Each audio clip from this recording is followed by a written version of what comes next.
surga, di pagi hari ini kami sungguh bersyukur kepadamu karena ada kesempatan bagi kami bersama untuk memuji memuliakan Tuhan. Dan tiba saatnya kami juga ingin merenungkan sebagian daripada firman-Mu, di mana firman-Mu adalah pedoman dalam kehidupan kami, menjadi pelita bagi kaki kami dalam menjalani kehidupan sehari-hari.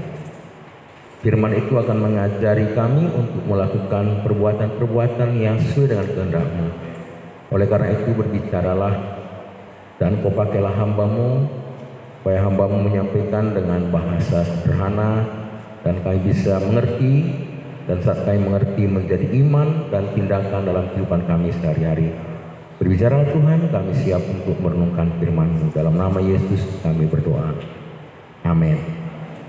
Shalom. Bapak, Ibu, saudara-saudara yang terkasih dalam nama Tuhan, saya Pendeta Alex Stefanus Ginting mengembalakan di Gereja Baptis Indonesia Helvetia. Saat ini dipercayakan oleh Tuhan menjadi Ketua Seksi Kependetaan PPD Sumbagut.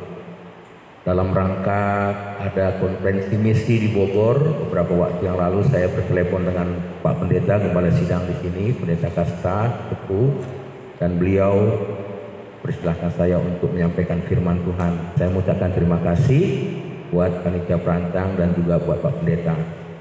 Bapak, Ibu, saudara-saudara yang terkasih dalam nama Tuhan Yesus Kristus, memang seperti yang disampaikan oleh Pak Pendeta Kasta dulu, waktu dia mahasiswa, beliau menjadi mahasiswa saya. Saya mengajar di Sekolah Tinggi Teologi Baptis Medan, dan kebetulan dia weekend selama mahasiswa di gereja yang saya gembalakan. Saya sangat senang kalau Bapak Ibu bisa bersama-sama dengan Gembala Sidang untuk membangun tubuh Kristus bersama-sama di tempat ini. Bapak Ibu saudara-saudara, hari ini kita akan belajar bersama-sama tentang apa fungsi utama gereja bagi dunia yang gelap ini.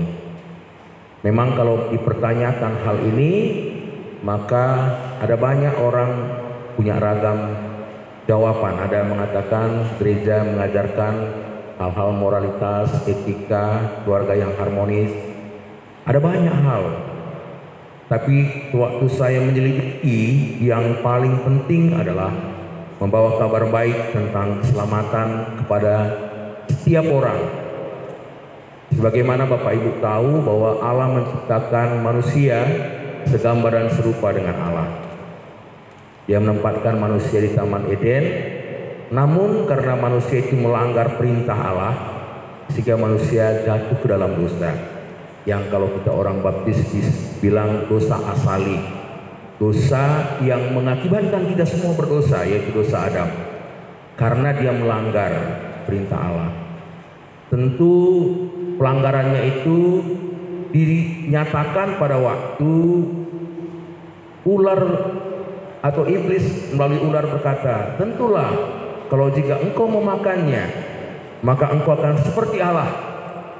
Sebenarnya kata engkau akan seperti Allah itulah dosa utama. Saat kita merasa diri kita menjadi Allah, maka pada waktu itulah dosa itu mengalir dan kemuliaan Allah hilang. Akibat dosa inilah terjadi begitu banyak persoalan kehidupan, persoalan penyakit, persoalan-persoalan ketakutan, fitnah, mulai saling tuduh-menuduh, menyembunyikan diri dari Allah, dan mencari hal-hal dunia ini. Orang selalu berusaha untuk menemukan keselamatan lewat perbuatan baiknya, sehingga waktu itu Adam pun mengambil dedaunan untuk menutupi dosanya. Tapi Yesus atau Allah memberikan janji bahwa dia akan mengutus Yesus. Saudara-saudara yang kekasih dalam nama Tuhan, apa yang diimpikan Allah supaya manusia segambar dan serupa dengan dia menjadi hilang, karena manusia sudah jatuh dalam dosa dan upah dosa adalah maut. Inilah yang menjadi problem utama kehidupan, sehingga Yesus harus datang. Dan sejak Yesus ada di bumi ini, dia memberitakan Injil, dan pada waktu dia berangkat ke surga, dia memberikan amanat ini kepada gereja Tuhan. fungsi utama kita adalah memberitakan kabar baik supaya setiap orang yang ada dalam kuasa dosa akan memperoleh pengampunan. Bapak Ibu saudara-saudara yang kekasih dalam nama Tuhan Yesus Kristus, dalam kitab Kisah Para Rasul dikatakan tanpa pengampunan Kristus maka dosa tidak akan pernah diampuni. Hanya Kristus satu-satunya yang menjadi pengampun. Oleh karena darahnya dicurahkan kita ditebus. Ini adalah kekasan daripada fungsi gereja dan ajaran kekristenan yang paling khas. Sehingga di setiap perjalanan kita, maka kita harus tetap pegang pemberitaan Injil Allah yang utama. Sebagaimana kita tahu, gereja-gereja baptis, karena kebetulan kakek saya pendeta baptis di Tanah Karo. Dulunya ada namanya Pak Pendeta Bob Staki, seorang misionaris mendirikan gereja di Tanah Karo, dan kakek saya orang yang percaya dan menjadi pendeta di sana. Saya belum pernah mengecap gereja yang lain selain baptis. Dan setelah itu bapak saya menjadi penginjil dan saya dipanggil menjadi gembala. Salah satu yang unik di gereja baptis adalah setiap gereja harus mengutamakan penginjilan, perintisan gereja-gereja. Sehingga gereja kami, gereja Baptis Indonesia Helvetia adalah termasuk gereja pemulung, 80% jemaatnya adalah pemulung.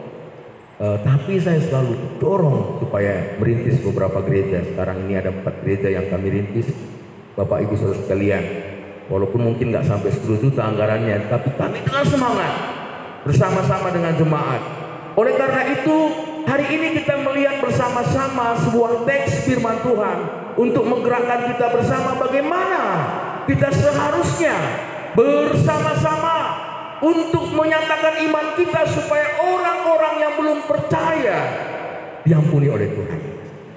Kita akan lihat dari Markus pasal 2 ayat 1 sampai 12. Di sana diceritakan tentang kuasa Yesus untuk mengampuni. Dari narasi ini saya ingin mengajak Bapak Ibu nanti melihat 2 model manusia.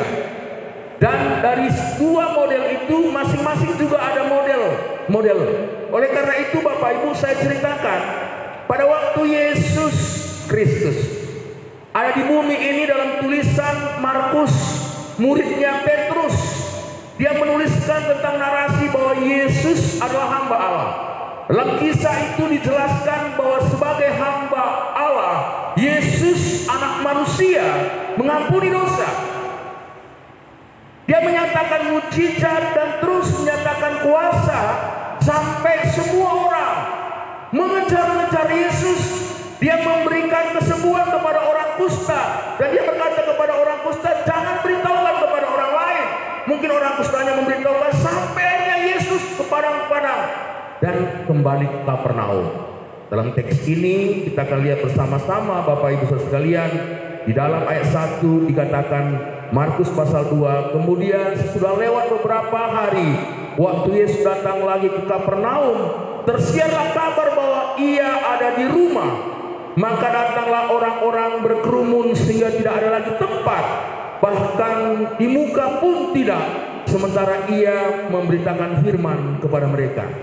Ayat 1 dan ayat 2 ini menunjukkan bahwa ada begitu banyak orang berkerumun, ada animo, ada sesuatu yang mereka harapkan dari Yesus. Ini tipe orang yang pertama.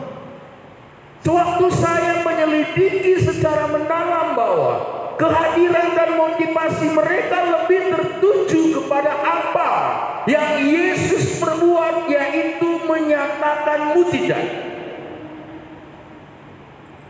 Yesus mengusir roh jahat, Yesus menyembuhkan orang penyakit kusta, sehingga mereka datang bukan karena ada panggilan kerohanian, tapi sungguh-sungguh mereka datang karena ada kebutuhan fisik. Dan ini memang sering terjadi. Di dalam Yohanes pasal 6 pun terjadi. Pada waktu itu Yesus memberi makan 5.000 orang, dan orang berbondong-bondong mengikut dia. Pada waktu Yesus mengatakan, anak manusia tidak ada tempat untuk meletakkan kepala, mereka meninggalkan Yesus. Hanya 12 orang yang tidak. kerumunan orang yang datang pada waktu itu sesungguhnya bukan refleks daripada iman dan tujuan Tuhan. Kadang-kadang ada orang berpikir kalau banyak orang itu sangat luar biasa. Memang itu kerinduan kita. Memang Yesus bisa menyatakan mukjizat. Memang Yesus bisa mendatangkan berkat dan itu penting. Tetapi Yesus ingin mengutamakan sesuatu yang sering menjadi hal yang diutamakan oleh orang baptis, yaitu orang yang berdosa diampuni. Bapak Ibu tahu apa yang menjadi celakanya pada waktu itu? Sampai ada orang yang berdosa dua yang bisa. Ada orang yang berdosa dan lumpuh di luar. Karena begitu banyaknya orang yang datang tidak bisa masuk. Itu juga yang terjadi bagi Sakeus. Karena begitu banyaknya orang yang tidak bisa melihat Yesus. Tipe orang yang pertama ini ada. Orang datang sekedar ingin mendapatkan mukjizat.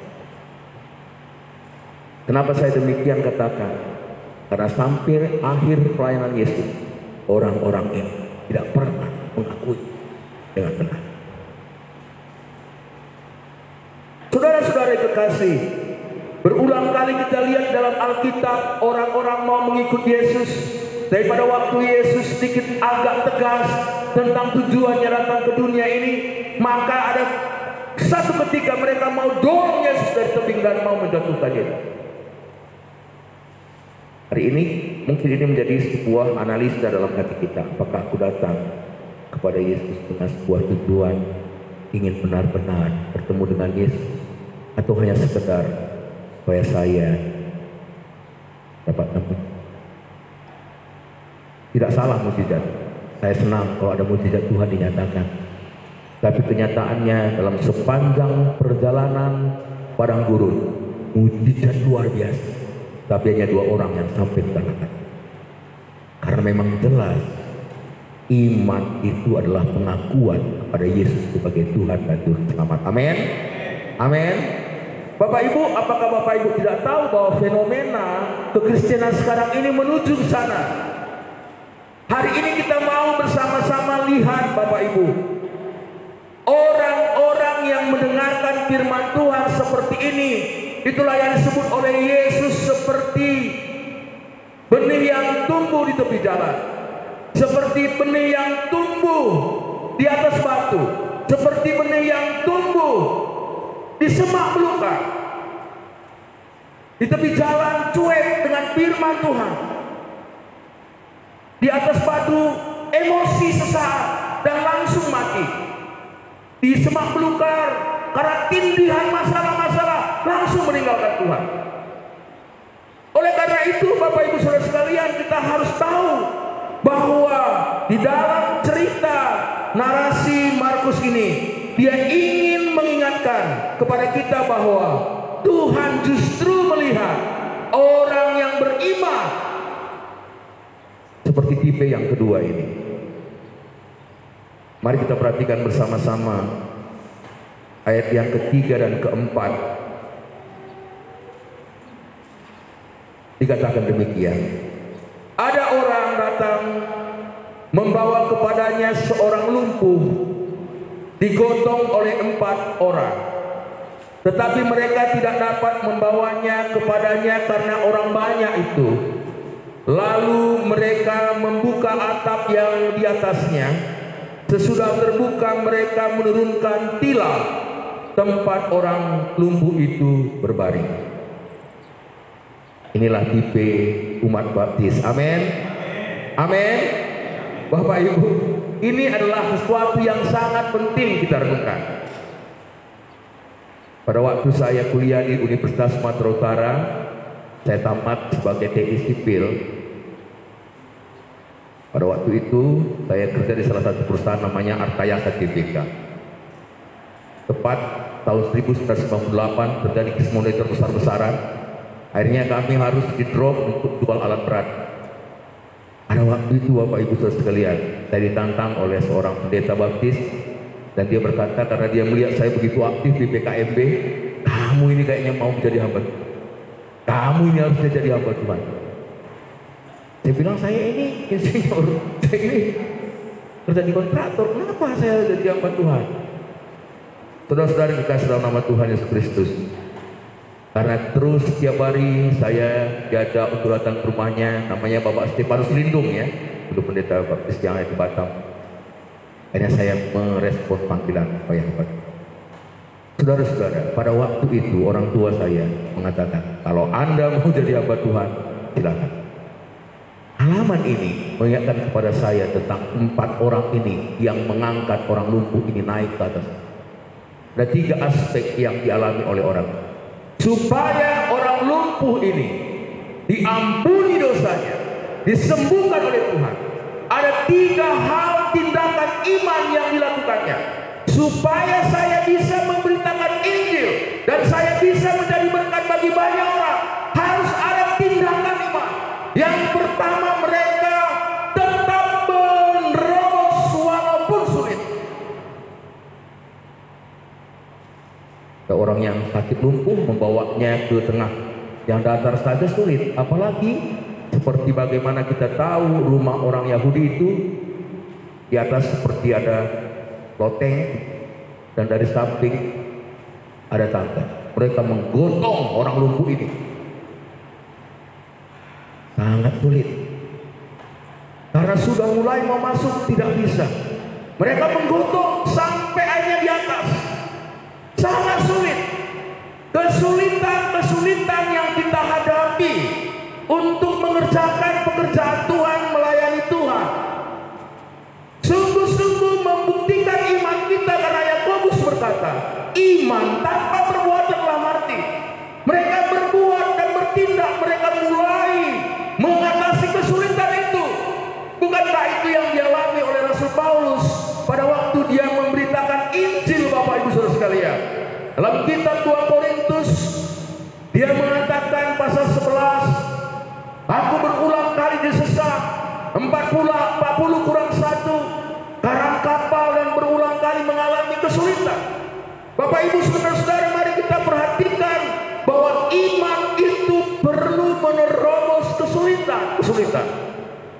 Karena begitu menggebu-gebunya saya menginjili waktu semester 2, kami ada dulu namanya seminar EE ya, PEE. Ada 2 pertanyaan. Yang pertama, kalau kamu yakin masuk surga, kalau kamu yakin apa buktinya? Saya pergi ke kampung, ketemu sama namboru saya atau bidik saya tanya sama dia, Bik, kalau nanti bibik meninggal, bibik yakin masuk surga? Ya, macam itu. Besoknya bapak saya bilang, Lek, jangan kau suruh-suruh bibikmu meninggal ya. Saya saking menggubu-gubunya, dua pertanyaan EE itu saya tanya, kenapa Pak? Bibikmu nangis-nangis ngomong sama saya, Ale itu suruh-suruh saya meninggal katanya. Sulit ya, dia nggak paham maksud saya pun nggak paham menyampaikannya dengan baik. Bapak Ibu Saudara-saudara sekalian, ini sangat penting. Walaupun begitu banyak kesulitan yang kita hadapi. Waktu merintis gereja baptis Indonesia Helvetia, ada beberapa tua-tua gereja dari gereja baptis di Ponorogo, mereka dengan begitu banyak kesulitan. Saya masuk di sana menjadi gembala sidang, begitu banyak kesulitan. Gereja yang kecil 7x15 udah masuk apa namanya, banjir, pemulung datang, begitu banyak. Tapi Tuhan katakan mujizatnya lewat iman, sehingga mulai kawan, kenalan, kerabat, ya seperti tadi ada beberapa orang yang hadir. Saudara-saudara, walaupun ada kesulitan yang begitu berat, bagi keempat orang itu dikatakan oleh Yesus, aku melihat imanmu.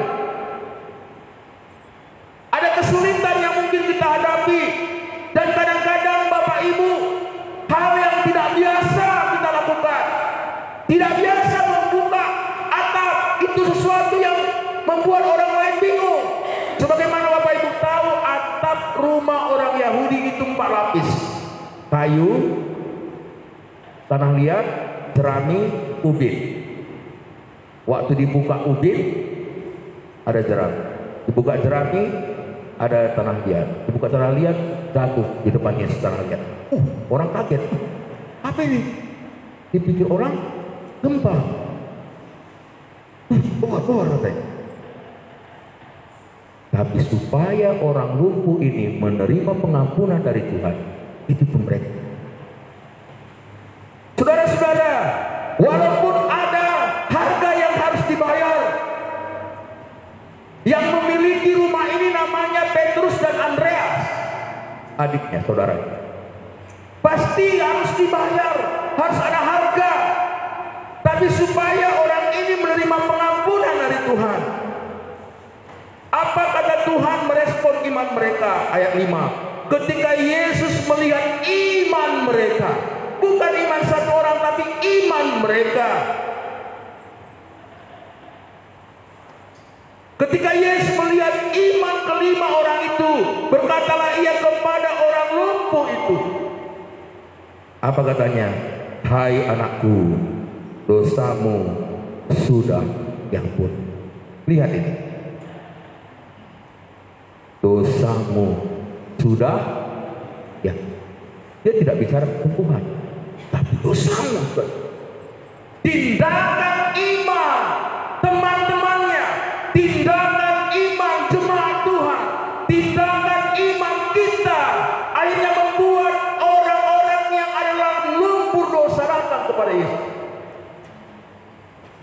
Satu ketika ada kelompok pembinaan warga, kami di salah satu tempat, waktu dibimbing ada seorang orang mini, ya, orang yang pendek itu, kalau istilah orang Medan, orang pendek, orang mini, sering melihat, orang KT ya, atau orang apa namanya, saya kurang tahu bahasa Bogornya, tapi orang ibu ini berusin bolot, ya, cuma berusin bolot, sama seperti istrinya si penyanyi, ya. Ibu ini dengar-dengar dari tinggi apa yang dibicarakan orang ini di sini. Tiba satu ketika dia ngomong sama ibu guru Panjaitan, Bu, bisa nggak aku ikut di KPW? Setelah itu dia ikut, dan saya memimpin KPW di sana karena saya sering bergilir KPW, ya. Waktu dia bersaksi, dia berkata, 24 tahun saya tidak pernah bergereja, Pak Pendeta. Kenapa, Bu? Saya bilang, saya dihina oleh orang-orang gereja. Di sini nggak ada ya Bapak Ibu, ya. Amin. Rupanya ibu ini dihina, kata dia, ya, saya juga nggak tahu pasti, oleh orang-orang gereja. Wah, ibu datang ada gereja baptis, pasti ibu digendong, bukan dihina. Ibu pasti dihina. Saya nggak tahu apakah itu betul atau enggak, tapi setelah dia ikut KPW akhirnya dia dibaptis. Waktu dibaptis dia harus naik ke apa ya, ke batu gini, karena dia kecil, ya. Membaptiskannya saya nggak bisa gini, karena mungkin segini. Saya menangis melihat itu. Dan dia bersaksi waktu di depan. Saya bersyukur mengenal Tuhan di gereja ini. Saya diterima. Setiap hari ada satu orang yang jemput dia walaupun dekat rumahnya, ya, bawa ke gereja, dan terusnya sampai hari ini. Iya, begitu. Saudara-saudara, ada orang yang merasa terhina di gereja. Ada merasa orang tidak diterima di gereja. Karena mungkin perlakuan tidak sengaja oleh orang-orang. Tapi keempat orang ini justru membayar harga buat sahabatnya, saudaranya, supaya mereka bisa percaya kepada Yesus. Hari ini mungkin harus menjadi sebuah peringatan dan ingatan bagi kita. Saya diinjili oleh seorang anak mahasiswa namanya Ibu Hayati Ginting. Dia tamat dari STII Yogyakarta. Dia menginjili saya. Walaupun saya jadi pendeta, walaupun saya anak penginjil, tapi saya belum percaya kepada Tuhan. Waktu dia menginjili saya dan dia sampaikan kabar baik bahwa Yesus sudah datang, Yesus sudah mati untuk menebus dosa saya dan sudah bangkit, dan engkau pun akan baru bisa. Bahkan saya sering mengejek. Tapi karena dia, akhirnya saya. Kalau tidak ada yang diutus, bagaimana orang percaya? Oleh karena itu, apa yang menjadi tindakan keempat orang ini benar-benar harus menjadi tindakan umat baptis, menjadi tindakan kita semua untuk menjangkau jiwa, sehingga ada orang yang disebut oleh Yesus, "Hai anakku, dosamu sudah diampuni." Sebagaimana kita tahu, segala dosa kita sudah ditimpakan kepada Yesus. Waktu dia berdoa di Taman Getsemani dengan berpeluh, dia tahu dia berpeluh itu bukan karena hanya gentar, tetapi karena harus menanggung dosa, harus mengingkari hakikatnya sebagai Allah. Itulah yang membuat dia menjadi berpeluh darah. Berpeluh darah karena eksistensinya sebagai Allah harus diingkari karena dia harus menanggung dosa. Kalau hanya sekedar penderitaan, siap, tapi mengingkari eksistensi kesalahannya untuk menjawab pengampunan dosa yang benar. Kita yang tadinya diperbudak, Bapak Ibu, diperbudak oleh dosa. Dalam kitab Roma pasal 8 tadi katakan, kita yang dipilihnya, kita yang ditentukan sebagai umat pilihan Allah, kita yang dipanggilnya, kita yang dibenarkannya, dan kita yang dimuliakannya. Ini adalah doktrin yang sangat utama bagi kita, bahwa waktu kita percaya kepada Yesus, bahwa panggilannya efektif, itu kita respon karena kita mendengar Injil, maka kita diselamatkan dan keselamatan kita tidak pernah hilang. Amin. Amin. Saudara harus paham, kita harus teguh dalam hal ini. Oleh karena itu, Bapak Ibu Saudara sekalian, kita harus tahu bahwa pengampunan dosa itu membuat orang itu penuh dengan sukacita. Kalau kita lihat nanti bagaimana orang itu akhirnya dengan penuh sukacita, tidak terlepas dari dosa. Istilah yang dipakai oleh Rasul Paulus, orang yang adalah perbudakan dosa. Ini diperbudak dosa, ikat oleh iblis, di ex agoraso, dikeluarkan dari budak dosa itu. Di agoraso, di butero, dimerdekakan, supaya orang itu merdeka dalam Tuhan. Jangan kita menjadi orang Kristen yang tidak merdeka.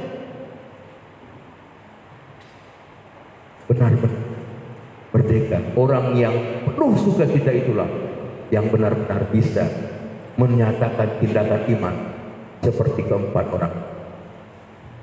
Kata pengampunan itu benar-benar dinyatakan sejak manusia jatuh dalam dosa, tanpa pencurahan darah tidak ada pengampunan. Dalam kitab Ibrani dikatakan tanpa pencurahan darah, maka tidak ada satupun pengampunan di luar daripada pencurahan darah. Tidak ada orang yang bisa diampuni tanpa ada penebusan oleh Allah. Dalam kitab Ibrani, penulis Ibrani mengatakan jelas bahwa apa yang dilakukan oleh Allah dalam kitab Kejadian dengan memotong kambing domba dan mencurahkan darahnya, dan itu juga yang disebut di dalam tabernakel menjadi tutup, cover, di cover dosa kita, ditutupi dosa kita karena pencurahan darah itu. Kristus menjadi pembela kita, Kristus yang membenarkan kita, menguruskan kita, pengampunan dosa yang memerdekakan kita, sehingga kita benar-benar rindu supaya semua orang dimerdekakan, supaya semua orang bergerak dan benar-benar berbahagia sesuai dengan maksud Tuhan. Saudara-saudaraku yang kekasih, pasti ada orang yang seperti orang Farisi di sini, orang-orang Farisi dalam ayat yang ke-10. Tetapi supaya kamu tahu bahwa di dunia ini anak manusia berkuasa mengampuni dosa, berkatalah ia kepada orang lumpuh itu. Tapi apa yang terjadi, Bapak Ibu Saudara sekalian? Orang-orang Farisi yang di situ mengatakan orang ini menghujat Allah.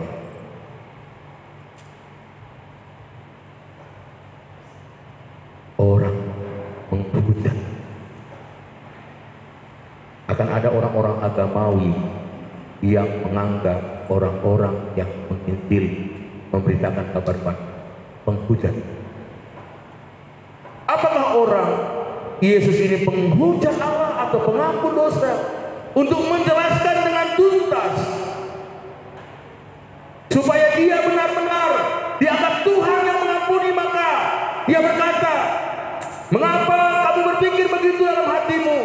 Manakah lebih mudah mengatakan kepada orang lumpuh ini, dosamu sudah diampuni, atau mengatakan bangunlah, angkatlah tilammu dan berjalan. Tetapi supaya kamu tahu bahwa di dunia ini anak manusia berkuasa mengampuni dosa. Berkatalah ia kepada orang lumpuh itu, kepadamu kukatakan, bangunlah, angkatlah tempat tidurmu dan pulanglah ke rumahmu.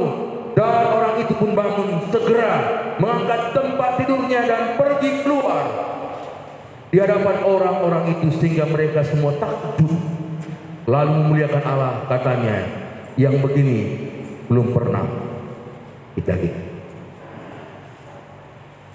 Saudara yang dikasihi dalam nama Tuhan Yesus Kristus, yang begini belum pernah kita lihat. Ada dua hal yang belum pernah kita lihat, maksudnya orang itu disembuhkan, tapi bukan hanya jiwa. Saya waktu menyelidiki, rupanya orang ini sakit karena jiwanya. Makanya Tuhan mengatakan dosamu diampuni. Dari situlah orang itu sembuh. Yang banyak orang sakit gara-gara jiwanya, ya, gara-gara hatinya tak bisa mengampuni orang tua, tak bisa mengampuni tetangganya dan sebagainya. Tapi karena pengampunan sudah diberikan oleh Tuhan, orang itu sehat dan orang itu pun menjadi saksi, sehingga orang-orang lain mengatakan belum pernah terjadi. Jadi kesimpulannya bagi kita semua, Bapak Ibu, sesuai dengan narasi ini, apa respon kita sebagai anak Tuhan? Di Medan sekarang ada hal yang paling mengerikan adalah begal. Saya nggak tahu kalau di Bogor, ya Pak, tapi kalau di Medan begal ini luar biasa. Luar biasa sekali begal, potong tangan, potong mulut, sekali. Dan kami juga melihat langsung bagaimana orang-orang itu. Tapi dalam hati saya selalu berpikir, bagaimana orang-orang yang harus diselamatkan. Waktu kita selidiki orang-orang begal ini, karena anak-anak ini tidak dibawa oleh orang tuanya, penuh dengan anak terlantar dan sebagainya, sampai akhirnya narkoba, dan akhirnya orang-orang ini betul-betul meninggalkan Tuhan dan lepas kendali. Itu tanggung jawab kita untuk membawa mereka kembali. Gereja Tuhan akan berfungsi apabila kita membawa kabar baik bahwa Yesus sudah mati untuk menebus dosa mereka, sehingga mereka percaya dalam hati, kata Paulus, dan mengaku dengan mulut bahwa Yesus adalah Tuhan dan Juru Selamat, maka orang itu akan memperoleh hidup yang kekal, diampuni dan berbahagia. Mari kita berdoa sama. Bapa yang bertahta dalam kerajaan surga, kami sungguh bersyukur buat firman-Mu di dalam sebuah narasi yang dituliskan oleh Markus, bahwa Tuhan sebagai Aba Allah mengampuni dosa.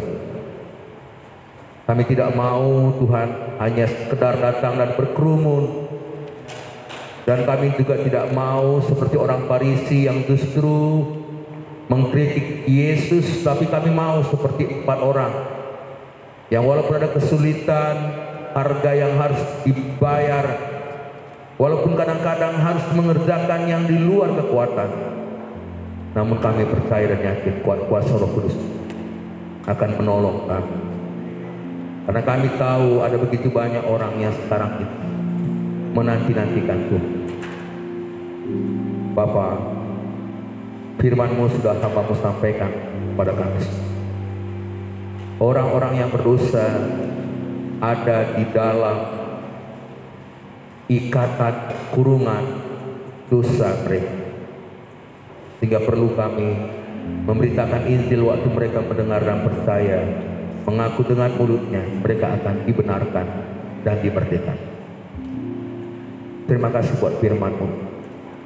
Kiranya Tuhan yang akan menolong kami, supaya walaupun banyak kesulitan untuk memberitakan kabar baik buat kawan, keluarga, kerabat kami, namun kami terus akan bergegas sesuai dengan amanat-Mu. Pergilah, jadikan semua bangsa murid-Mu, baptislah mereka dalam nama Allah Bapa, Anak dan Roh Kudus, dan ajarlah mereka melakukan